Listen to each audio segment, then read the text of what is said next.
මේ කතාව පටන් ගන්න කලින් මම ඉල්ලීමක් විදියට කරන්නේ ඔබේ 6-4 නොතේරෙන දරුවන්ට මේ වීඩියෝව බලන්න දෙන්න එපා කියලා. හැබැයි මම මේ කියන කාරණේ පාසල් දරුවෝ ඉන්න හැම අම්මා කෙනෙක්ම තාත්තා කෙනෙක්ම වගේම රටේ හැම වැඩිහිටි කෙනෙක්ම අහන්න ඕන කතාවක්. ඔබේ 6-4 නොතේරෙන දරුවන් ඈඩ් කරන්න කියලා මම ඉල්ලන්නේ මේ කතාව පැහැදිලි කරගෙන යද්දී අතරමඟදී අසභ්‍ය දේවල් කියන්නත් මට සිද්ධ වෙන්න පුළුවන් නිසායි. ලිංගික අධ්‍යාපනය ගැන දරුවන් දැනුවත් කළ යුතුමයි. ආයේ එකේ කතා දෙකක් නැහැ. හැබැයි ලිංගික අධ්‍යාපනයේ නාමයෙන් කවුරු හරි ඔබේ දරුවා ඔවුන්ගේ ලිංගික ගොදුරක් කරගන්නවා නම් ඔබට ඔබේ දරුවා වගේම අපේ අනාගත පරපුරම නැති වෙනවා. රටම නැති වෙනවා. මේ මග පෙන්වීම කරන්න හදන්නේ අන්න ඒක හින්දා. 6 වසරේ ඉංග්‍රීසි මොඩියුලයකට ඇතුළත් කරපු එක පාඩමක් ගැන මුළු සමාජයේම අවධානය අද යොමු වෙලා තියෙනවා. ඒකේ තිබුණේ ලිංගික අධ්‍යාපනය ගැන පාඩමක් නන් නෙවෙයි. ඒකේ තිබුණේ සමලිංගික සහ විකෘති ලිංගික ක්‍රියාකාරකම් වලට දරුවන්ව පොළඹවන සුළු ක්‍රියාකාරකමක් බව අමතක කරන්න එපා. දැන් මේ රටේ ඒ ගැන පරීක්ෂණයක් කරන්න කියලා අධ්‍යාපන ලේකම් නාලක කළුවැවත් අධ්‍යාපන ඇමතිනි හරිනි අමරසූරියත් අපරාධ පරීක්ෂණ දෙපාර්තමේන්තුවට පැමිණිල්ලක් කරලා තියෙනවා කියලා ආරංචි. එතකොට මේ කියන්න හදන්නේ එයාලා නොදැන දරුවන්ට විකෘති ලිංගික ක්‍රියාකාරකම් සඳහා ප්‍රායෝගික අභ්‍යාස වෙනින් කවුරු හරි යෝජනා කරලා තියෙනවා කියලාද? ඉතිහාසයේ පළමුවරට තමයි අපි මෙන්න මේ වගේ කතාවක් අහන්නේ. අධ්‍යාපනයේ බාර කට්ටිය දන්නේ නැතුව දරුවන්ගේ අතට යන පොතක කුණුහරුප දාන්න කාටද පුළුවන්? ඒක ඒ තරම් ලේසි පාසු වැඩක් නන් නෙවෙයි. දරුවෙක් සම්බන්ධයෙන් අධ්‍යාපන අමාත්‍යාංශයෙන් මොනවා හරි රාජකාරී ලිපියක් ගන්න ඔබ කොයිතරම් වෙහෙසක් දරන්න ඕනද? ඒක ඒ තරම් ලේසි වැඩක් නෙවෙයි කියලා මේ අත්දැකීම ලැබපු ඕන කෙනෙකුට තේරෙනවා ඇති. එහෙනම් අධ්‍යාපන ශාස්ත්‍රයේ ඉහළම අය දන්නේ නැතුව දරුවන්ගේ අතට නොමිලේ බෙදා දෙන පොතකට විකෘති ලිංගික ක්‍රියාකාරකම් ගැන පාඩමක් ආවේ කොහොමද? මේකට ඍජුව වගකිය යුතුයි කියලා අපිට දෘශ්‍යමානව පේන පිරිසක් අඳුනගන්න මේ මොහොතේ පුළුවන්කම තියෙනවා.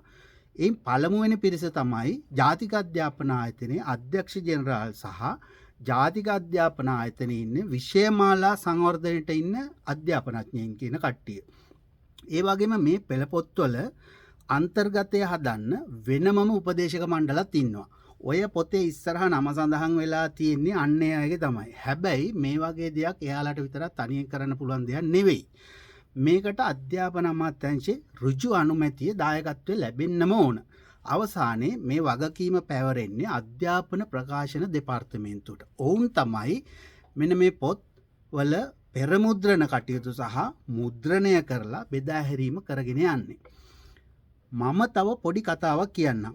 මීට ටික කාලයකට කලින් රොබෝ තාක්ෂණය පාසල් විෂය මාලාවට ඇතුළත් කරන්න ඇති හැකියාව යෝජනා කරන්න මේ ශාස්ත්‍රය පිළිබඳ පොත් ලියපු එක්තරා ඉංජිනේරුවෙක් ජාතික අධ්‍යාපන ආයතනයට යොමු කරේ මේ ගැන උනන්දුව තිබුණු තවත් එක්තරා පුද්ගලයෙක් විසින්.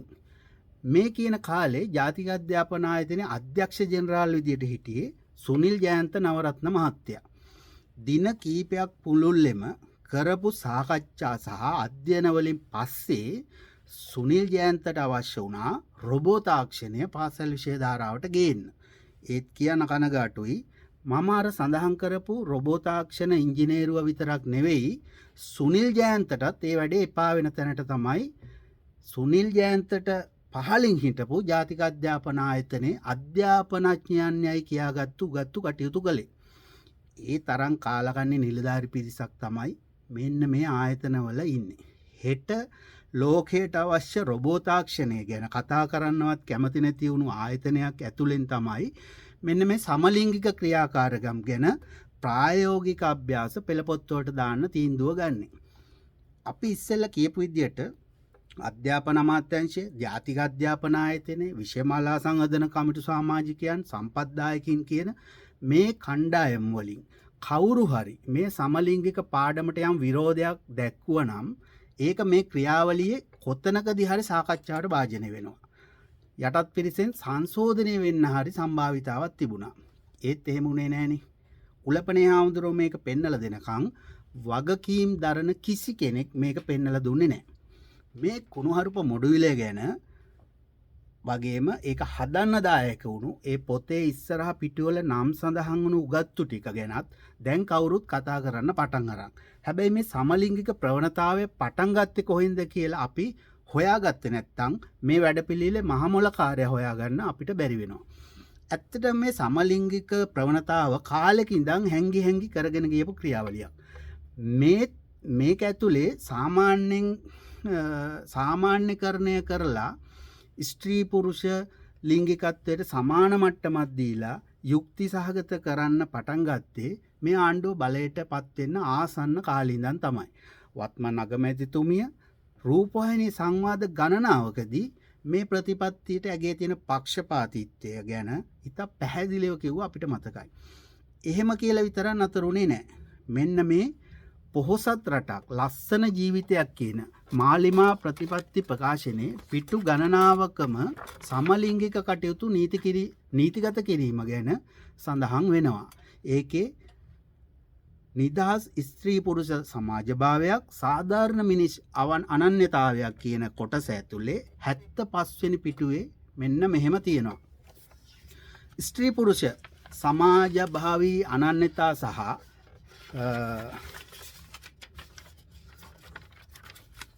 ස්ත්‍රී පුරුෂ සමාජභාවී අනන්‍යතා සහ ලිංගික දිශානතීන් යනු විවිධ ජීව විද්‍යාත්මක සහ සමාජ විද්‍යාත්මක හේතු නිසා ඇතිවන වෙනස්කම් වේ.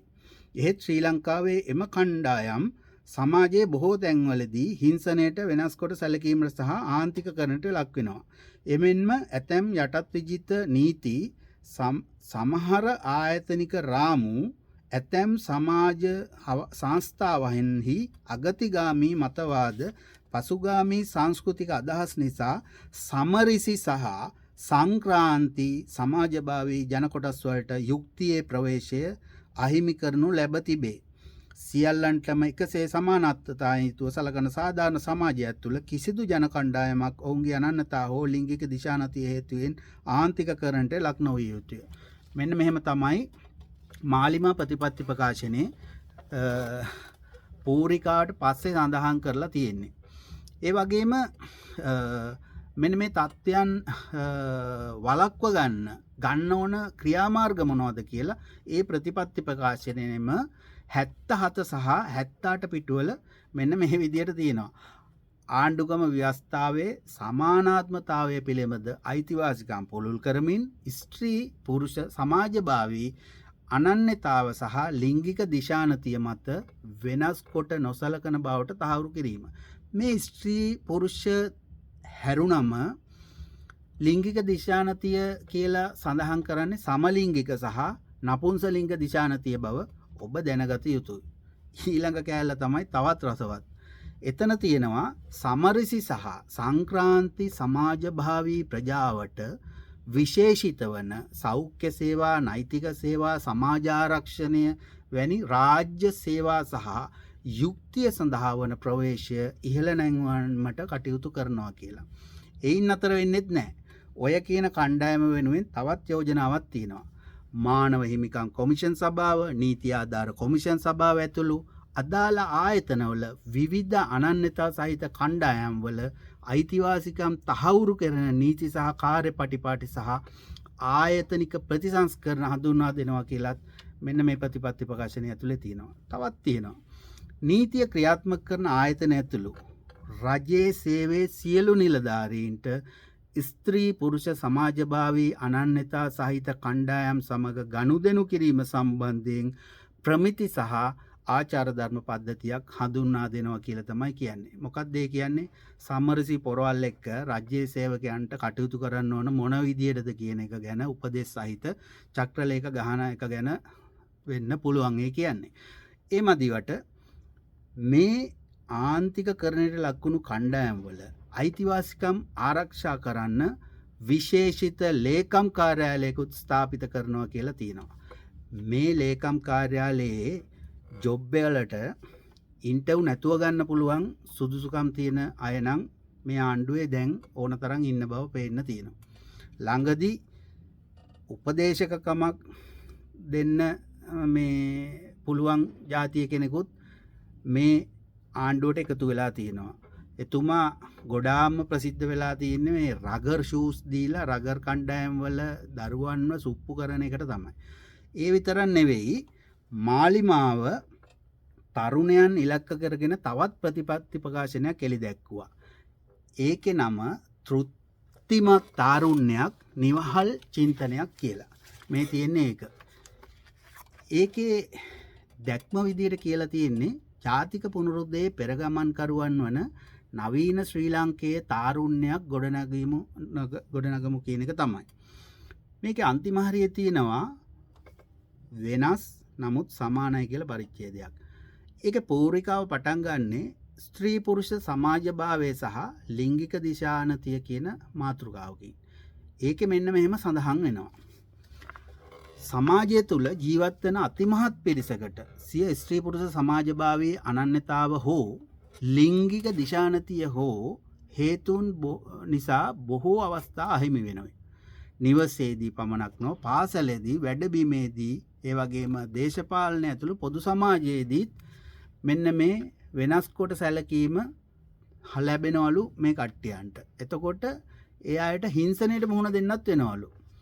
ඒක නිසා මෙන්න මේ යල්පැන ගිය නීති හා යාවකාලීනව නොවූ ප්‍රතිපත්ති මෙන්ම සමාජය තුළ පිළිගනු ලබන යම් අගතිගාමී සාම්ප්‍රදායික මතවාද හේතුවෙන් මේ අගතියට පත් වෙන්න පුළුවන්. මෙන්න මේ සමරසි ප්‍රජාවට තවදුරටත් සංකීර්ණ ගැටලු තියෙනවා කියලා ඒවා හඳුනගෙන තියෙනවා කියලා තමයි මෙන්න මේ තරුණ ප්‍රතිපත්ති ප්‍රකාශනයේ තියෙන්නේ. මෙන්න මේ ප්‍රවේශය සාක්ෂාත් කරගන්නේ කියලා මේක ක්‍රියාමාර්ග ගණනාවකුත් යෝජනා කරලා තියෙනවා. මේ තරුණ ප්‍රතිපත්ති ප්‍රකාශනයේ 61 වෙනි පිටුවේ ඒ ගැන සඳහන් වෙනවා. ලිංගික දිශානතිය මත වෙනස් කොට නොසැලකීම සඳහා යාන්ත්‍රණයක් හදනවාය. සියලු අන්දමේ ලිංගික දිශානතීන් සහ අනන්‍යතා සහිත තරුණ ප්‍රජාවේ සමාන අයිතිවාසිකම් ලබා දෙනවාය.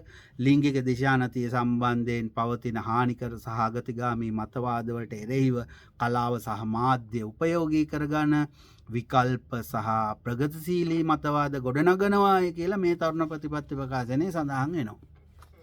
මෙන්න මේ වගේ ප්‍රතිපත්ති ප්‍රකාශන වලින් රූපවාහිනී සංවාද වලින් වේදිකා මත පවත්වපු මහජන රැස්වීම් වලින් කියපු ප්‍රතිපත්ති ක්‍රියාවට නගන්න වැඩපිළිවෙලේ එක් අදියරක් හැටියට තමයි මට පේන විදිහට මේ 6 වෙනි ශ්‍රේණියේ ඉංග්‍රීසි මොඩියුලේ එළියට එන්නේ. මීට ටික දවසකට කලින් ලංකාවේ සංචාරක කර්මාන්තය සම්බන්ධ ප්‍රධාන රාජ්‍ය ආයතනයක ලොක්කෙක් නිකුත් කරපු ප්‍රකාශනයක් ගැන ඔබට මතකද? මොකක්ද ඒකෙන් එයා ලෝකෙට කියලා තිබුණේ? ඒක එයා කියලා තිබුණේ සමරසි සංචාරකයන් සඳහා ශ්‍රී ලංකාව ගමනාන්තයක් විදියට ගොඩනගලා තියෙනවා කියලා නේද? මතකද ඒක? එතකොට කලින් කලට හුදකලාව සිදුවුණු මෙන්න මේ සියලු සිදුවීම් එක නූලක ඇමිනුවම තමයි ඔබට හරියටම බලා ගන්න පුළුවන් වෙන්නේ මෙයාලා මේ හදන්න යන මාලේ මොන වගේ එකක්ද කියලා. මේකේ හොඳම කතාව මම දැන් කියන්නම්.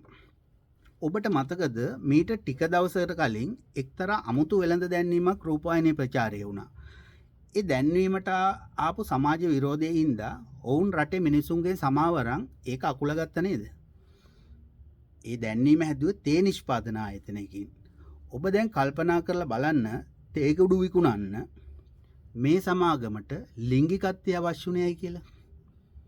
ඒ වගේම ඔබ කල්පනා කරලා බලන්න සමාජ පැවැත්මට අතිශයින් හානිකර විකෘති ලිංගික ක්‍රියාකාරකමක් ගැන ආණ්ඩු බලය ගන්න හිටපු පක්ෂයක ප්‍රතිපත්ති ප්‍රකාශයකට ඇයි මේ විෂය ඇතුළත් වුණේ කියලා. සමහර නායිකාවෝ රූපවාහිනී වැඩසටහන් වලට ඇවිත් මේ ලිංගික ක්‍රියාකාරකම් සාධාරණීකරණය කළේ ඇයි කියලා හිතන්න. සමාජ මතවාදය වෙනස් කරන්න මේ වගේ වෙළඳ දැන්වීම් හැදෙන්නේ ඇයි කියලා හිතන්න. සංචාරක ප්‍රවර්ධනයේට සමලිංගික ව්‍යාපෘති හදන්න උත්සාහ කරන්නේ ඇයි කියලා හිතන්න.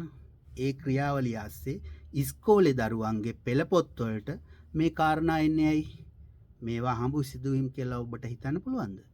එහෙම නැත්නම් මේවා එකිනෙකට සම්බන්ධයි කියලා ඔබට නිකමටවත් හිතෙන්නේ නැද්ද?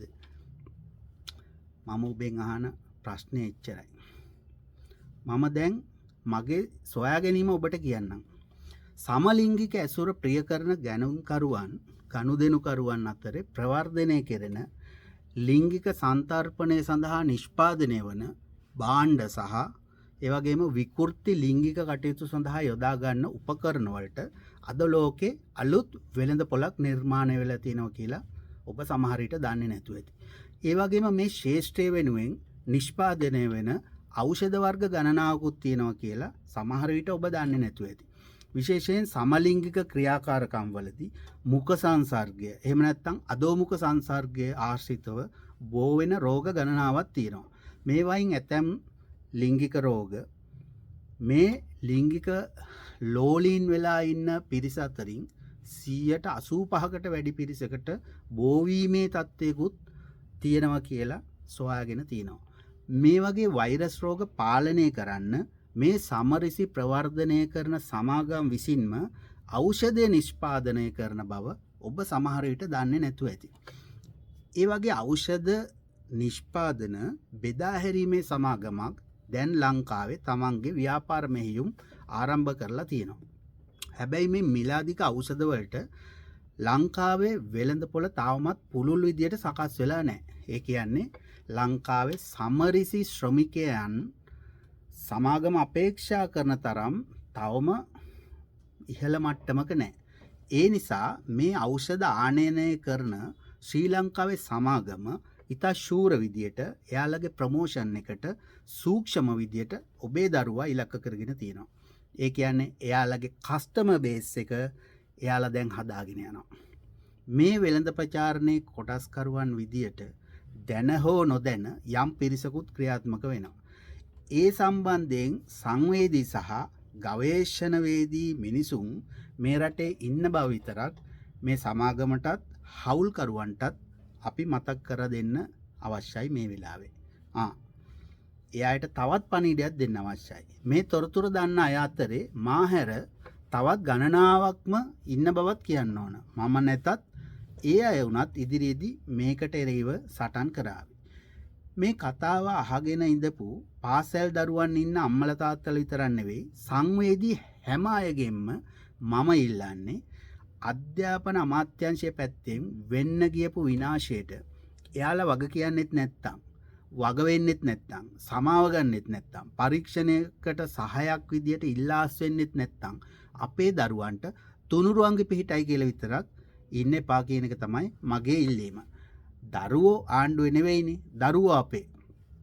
ඒ නිසා ඔබෙත් මගේ දරුවෝ මේ සමරිසි ලිංගික ව්‍යාපෘතිය කොටස්කාරයෙක් කරන්නේ නැතුව උන් සමාජයට වැඩදායි පුරවැසියෝ කිරීමේ පළමු වගකීම ගන්න අපිට සිද්ධ වෙනවා.